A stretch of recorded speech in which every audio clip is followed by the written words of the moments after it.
Love story?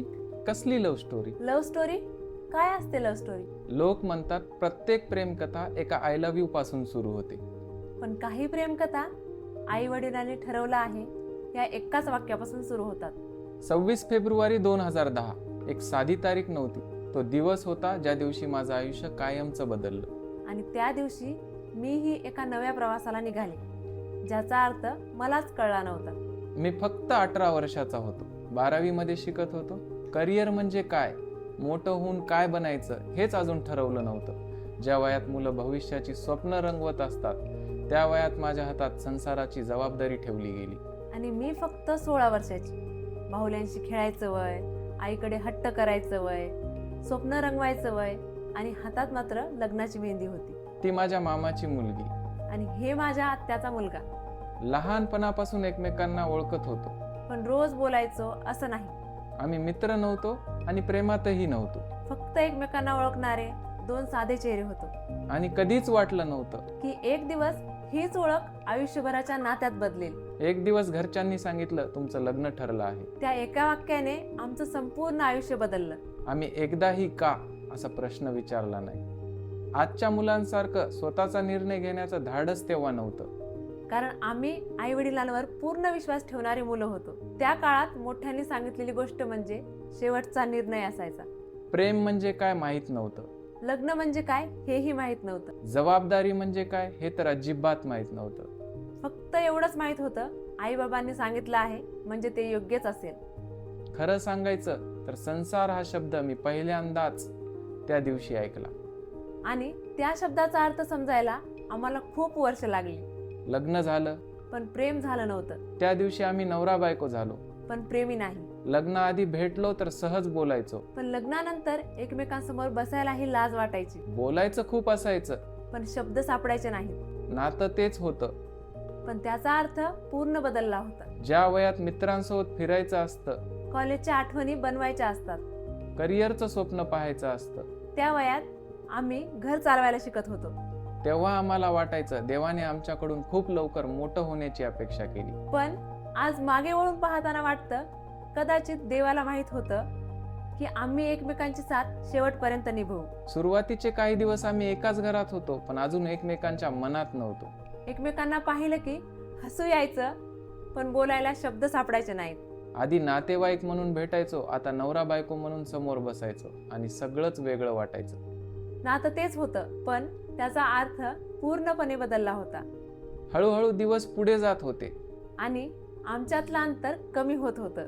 आधी सवय झाली, मग मैत्री झाली, मैत्री विश्वासात बदलली आणि विश्वास प्रेमात. लोक म्हणतात पहिल्या नजरेत प्रेम होतं. आमचं पहिल्या जबाबदारीत झालं. पहिल्या संघर्षात झालं.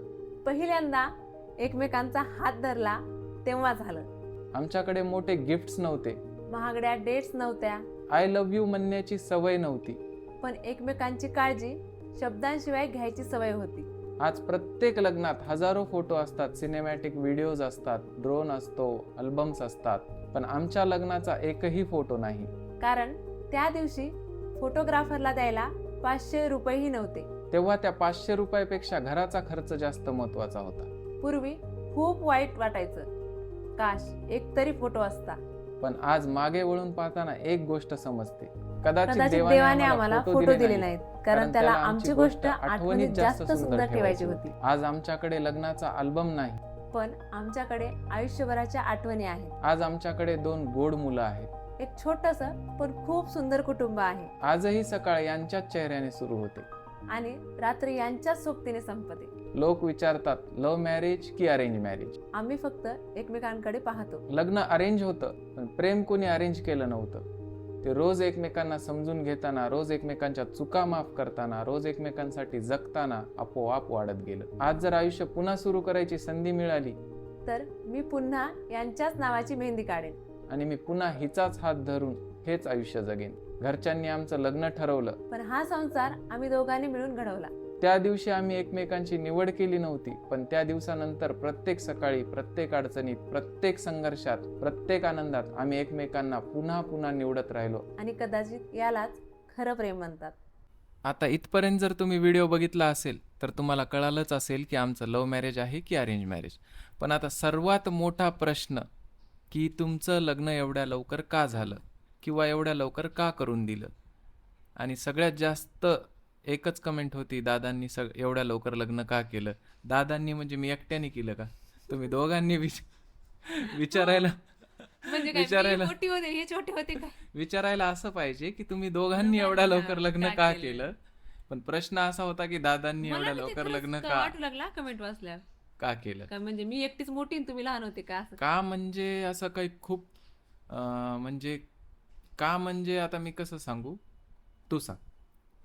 तर आत्याचं ना म्हणजे माझ्या सासूबाईंचं यांच्या आईचं असं म्हणणं होतं की मला एकतरी सून म्हणजे एका तरी लेकाचं लग्न बघायचंय. एकतरी सून- जिवंतपणी मी जोपर्यंत जिवंत आहे हा, तोपर्यंत तोपर्यंत. मला एका तरी मुलाचं लग्न बघायचे, सून मला घरी घरात आली पाहिजे. आणायचे, हा. असं आईचं म्हणजे अशी म्हणणं, आईची इच्छा इच्छा होती.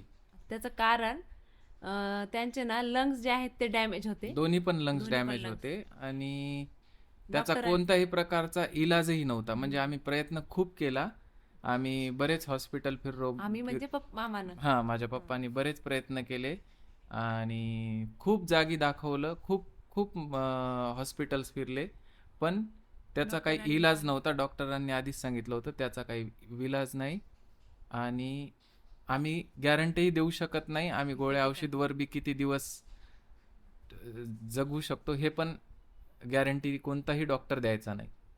हा. त्याच गोष्टीवरून आईला वाटायचं की माझं कधीही काही होऊ शकते, तर ॲटलिस्ट मला एका तरी मुलाचं लग्न मला बघायचंय. आणि सेकंड रिझन म्हणजे की तिची पण सोय व्हावं, कारण की लंग्स डॅमेज असल्यामुळं आईला झाडून काढायला, धूळ काम करायला, जास्त वजन जमायचं उचलायला अशा कुठल्याच गोष्टी जमायच्या नाही. थोडी हेल्प पण होईल, सगळ्याच गोष्टी होत आला आणि मग आणि हे घरात पण मन पण रमल असं.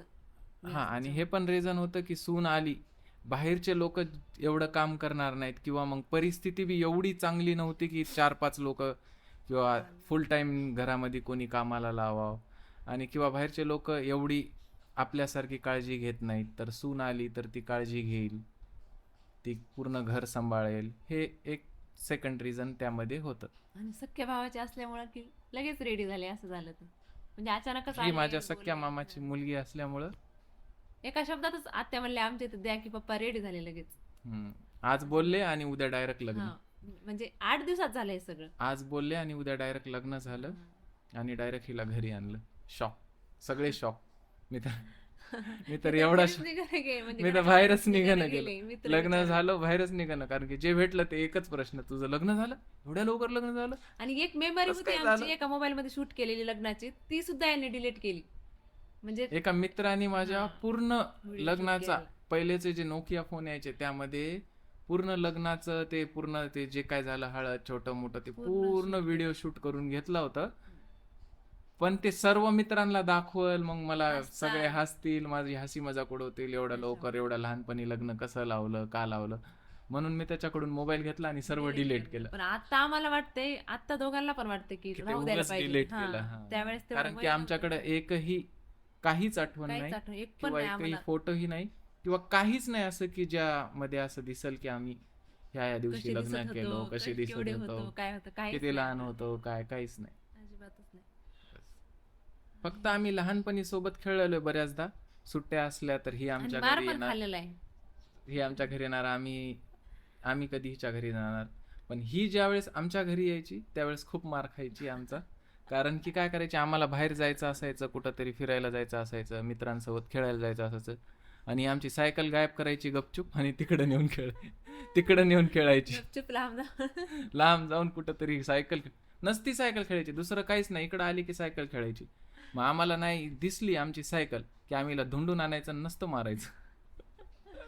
तेवढीच ओळख, तशीच ओळख होती आमची तेव्हा. बस. ते पण खूप लहान होतो आम्ही, जवळपास 10-12 वर्ष, हो. 12-13 वर्ष किंवा 7-8 वर्ष, असे 10-12 वर्ष. प्रियान प्रक्षितासारखे, एवढंच.